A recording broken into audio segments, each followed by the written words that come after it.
Oh, pada kesempatan kali ini saya akan membahas kembali mengenai sejarah komputer. Namun, kali ini saya juga akan membahas harapan saya terhadap komputer atau perubahan yang akan saya lakukan kepada komputer ke depannya. Generasi perkembangan komputer ada 5 generasi.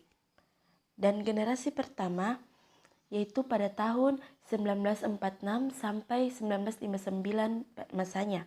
Kemudian yang dikenal pada generasi pertama ini yaitu menggunakan tabung vakum.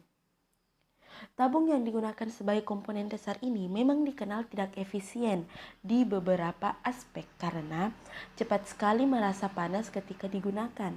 Selain itu, komponen ini membutuhkan daya listrik sangat besar dalam pengoperasiannya. Electronic Numerical Integrator dan ENIAC merupakan salah satu contoh komputer generasi pertama. Komputer generasi pertama diciptakan oleh J. Presper Eckert dan John Mauchly di University of Pennsylvania. Mereka berdua membangun ENIAC dengan menggunakan 18.000 tabung vakum dengan ukuran 1.800 kaki dan mempunyai berat yang mencapai sekitar 30 ton. Secara komputer ini menjadi digital elektronik yang dipakai untuk kebutuhan paling umum. Program ENIAC ini sudah dirancang pada tahun 1942, namun dimulai baru pada tahun 1943 dan selesai pada tahun 1946. Jadi memerlukan beberapa tahun dari perencanaan programnya sampai penyelesaian program itu sendiri. Adapun ciri-ciri komputer generasi pertama ini, ada beberapa ciri-ciri. Yang pertama yaitu memiliki hardware yang jumlahnya lebih besar serta membutuhkan ruang yang luas. Yang kedua, program hanya dapat dibuat memakai bahasa mesin. Yang ketiga, menggunakan silinder magnetik untuk menyimpan data. Hanya 3 yang akan saya sebutkan pada kesempatan kali ini. Selebihnya kalian bisa searching di beberapa artikel lainnya. Selanjutnya yaitu generasi kedua menggunakan transistor pada tahun 1959 sampai 1965. Tahun 1959, komponen dasar untuk merancang komputer adalah teknologi transistor. Komponen ini dinilai jauh lebih efisien jika dibandingkan dengan tabung vakum. Transistor mempunyai ukuran lebih kecil dibandingkan tabung vakum, serta daya listrik yang diperlukan juga lebih kecil untuk pengoperasiannya.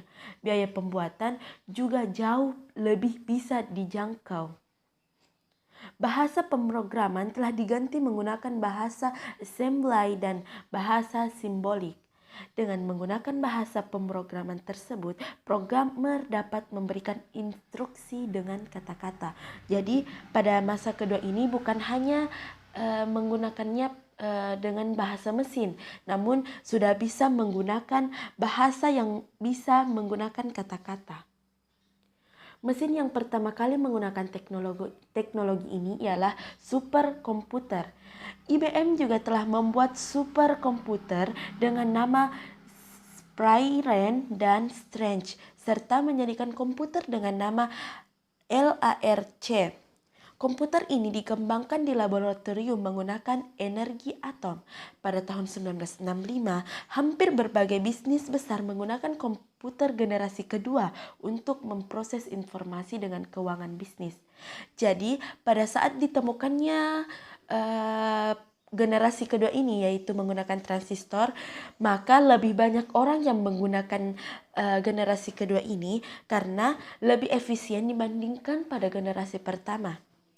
Kemudian ciri-ciri pada generasi kedua, ada beberapa ciri-ciri. Yang pertama, telah menggunakan operasi bahasa pemrograman tingkat tinggi Fortran dan COBOL. Kapasitas memori utama menggunakan magnetic core storage, menggunakan simpanan eksternal seperti magnetic tape dan magnetic disk. Itulah yang sempat saya sampaikan pada ciri-ciri kali ini. Selanjutnya kita melangkah ke generasi ketiga. Generasi ketiga ini sudah menggunakan integrated circuit pada tahun 1965 dan berakhir pada tahun 1971. Generasi komputer ketiga dimulai pada tahun 1965 yang mana komputer dibuat menggunakan integrated circuit atau ICS. Teknologi ini messenger fungsi transistor sebagai komponen dasar komputer. Jadi generasi ketiga ini tidak terlepas dari transistor. Transistor masih tetap digunakan, tapi ukurannya jauh lebih kecil. Beberapa transistor yang berukuran kecil tersebut dinamakan DIC, bersamaan dengan resistor dan kapasitor. Jadi di komputer ada juga yang dinamakan resistor dan kapasitor ya. Komputer generasi ketiga menjadi komputer pertama yang membuat operator dapat berinteraksi menggunakan keyboard dan monitor dengan tampilan sistem operasi. Jadi, pada generasi ketiga ini barulah muncul yang dinamakan keyboard untuk mengetik dan monitor untuk melihat hasil dari ketikan kita. Selain itu, komputer ini membutuhkan biaya lebih murah sehingga dapat dijangkau oleh masyarakat umum. Berbeda dengan generasi pertama dan generasi kedua, masyarakat umum masih minim yang bisa menggunakan komputer ini karena biaya yang sangat besar. Dalam penggunaannya, transistor membuat kinerja komputer cepat panas sehingga komputer generasi kedua mulai ditinggalkan. Adapun ciri-ciri komputer generasi ketiga tentunya ada peningkatan ya. Yang pertama, listrik yang digunakan jauh lebih hemat. Jadi dari generasi pertama sampai ke generasi ketiga ini, para pengembang mulai mengembangkan komputer menggunakan listrik yang lebih sedikit sehingga biaya masih bisa lebih dijangkau. Yang kedua, software lebih meningkat. Yang ketiga, harga makin terjangkau tentunya. Yang keempat, kapasitas memori lebih besar. Itu yang sempat saya sampaikan pada ciri-ciri generasi ketiga ini. Selanjutnya kita akan membahas mengenai generasi komputer keempat, mikroprosesor. Generasi ini dimulai pada tahun 1971 sampai saat sekarang. Komputer yang kita pakai sekarang merupakan komputer generasi keempat, yang mana dibuat dengan menggunakan komponen dasar bernama mikroprosesor. Chip mikroprosesor memiliki ribuan transistor dan beberapa macam elemen sirkuit yang mana saling berhubungan menjadi satu. Jadi pada generasi keempat ini sudah tergabung beberapa komponen, beberapa pemikiran pengembang dari masa ke masa atau dari generasi ke generasi. Intel menjadi sebuah perusahaan yang paling berpengaruh terhadap perkembangan chip prosesor karena mereka berhasil menciptakan Intel 4004 yang merupakan cikal bakal perkembangan komputer. Perusahaan dari Intel berhasil menggantikan perangkat komputer yang memiliki ukuran yang besar menjadi sangat kecil sehingga menjadikannya lebih efisien dari sebelumnya. Pada tahun 1971, IBM menciptakan komputer yang didesain khusus untuk kalangan rumahan, sedangkan Apple mempublikasikan Macintosh untuk pertama kalinya pada tahun 1984, yaitu sebagai sistem operasi agar dapat dijalankan dari perangkat komputer. Banyak sekali kemajuan pesat yang terjadi pada generasi ini, seperti diciptakannya mouse, GUI, sehingga komputer jinjing yang disebut dengan laptop, bahkan prosesor atau CPU pun mengalami perkembangan dari waktu ke waktu hingga sekarang. Jadi pada saat sekarang inilah banyaknya perkembangan sehingga kita sebagai masyarakat umum dapat menikmati perkembangan komputer itu. Dan komputer yang kita gunakan saat sekarang ini ataupun laptop merupakan generasi keempat. Seperti yang saya sebutkan di awal. Jadi ciri-ciri generasi keempat ini hanya 4 ciri-ciri berbeda dengan generasi-generasi sebelumnya. Yang pertama yaitu dapat menggunakan LSI, Yang kedua, sudah memakai semikonduktor dan mikroprosesor yang berbentuk seperti chip untuk memorinya. Yang ketiga, dipasarkan pada sektor perorangan. Yang terakhir, muncul komputer terbaru yang lebih efisien dan mudah dibawa kemanapun, seperti halnya laptop. Selanjutnya, kita akan membahas generasi terakhir ya. Generasi terakhir yaitu artificial intelligence pada tahap yang mana masanya dari masa sekarang sampai masa depan. Generasi kelima ini sebenarnya masih tahap pembangunan, yang mana generasi ini akan mempunyai teknologi yang dibuat berdasarkan kecerdasan buatan. Jadi generasi kelima ini belum dapat kita gunakan karena masih dalam tahap pembangunan. Dalam sejarah perkembangan komputer, pengembangan komputer generasi kelima ini bertujuan agar dapat menghasilkan perangkat komputer yang dapat merespon menggunakan bahasa yang digunakan manusia, diharapkan dapat mempelajari lingkungan di sekitar serta dapat menyesuaikan dirinya sendiri. Karena pada generasi-generasi sebelumnya, komputer yang kita gunakan masih menggunakan pemrograman dari kata-kata, belum dapat menyesuaikan dirinya sendiri, yaitu dengan menggunakan bahasa yang digunakan manusia. Dan disinilah masih banyak dari penggemar yang mengembangkan komputer. Dan ciri-ciri dari generasi kelima sama dengan generasi keempat, hanya 4 ciri-ciri. Yang pertama, komputer masih menggunakan teknologi LSI namun akan banyak mengalami proses pengembangan. Kedua, memiliki fitur yang terus berkembang setiap tahunnya. Ketiga, semakin cepat dalam pemrosesan informasi.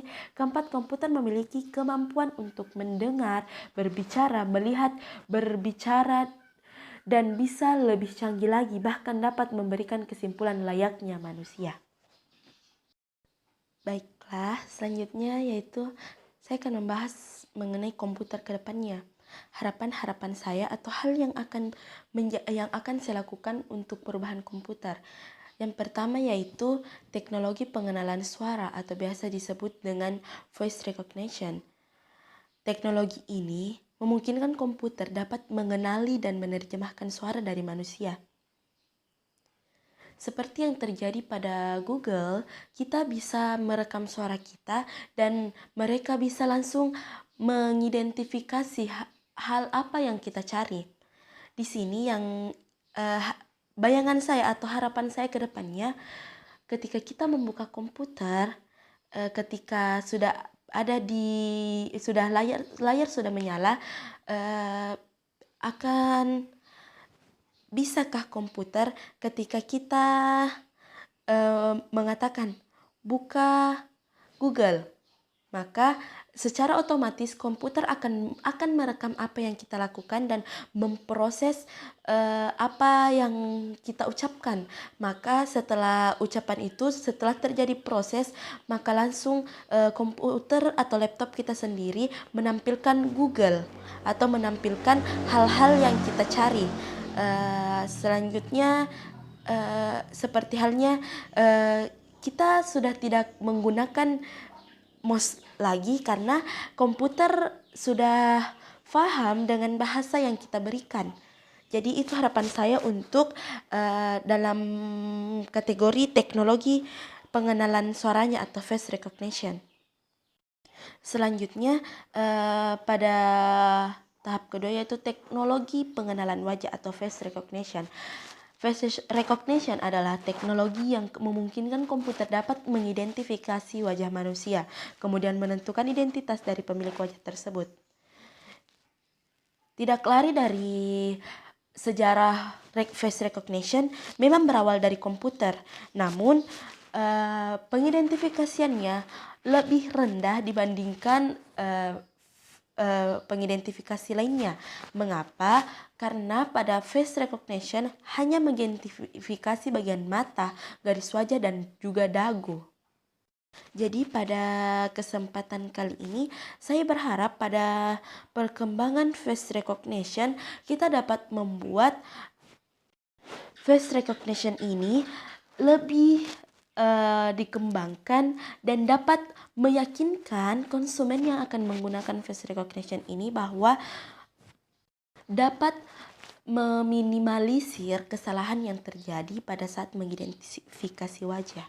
Mungkin itu harapan atau hal yang akan saya lakukan, perubahan yang akan saya lakukan kepada komputer ke depannya untuk masa depan. Terima kasih atas pengertiannya. Jika ada salah-salah kata mohon dimaafkan karena saya juga masih belajar. Selanjutnya saya akan mempelajari lebih dalam lagi mengenai hal ini. Jadi mohon dimaafkan jika ada salah-salah kata. Wallahu muwaffiq ila thoriqil ikhlas. Wassalamualaikum warahmatullahi wabarakatuh. See you next time.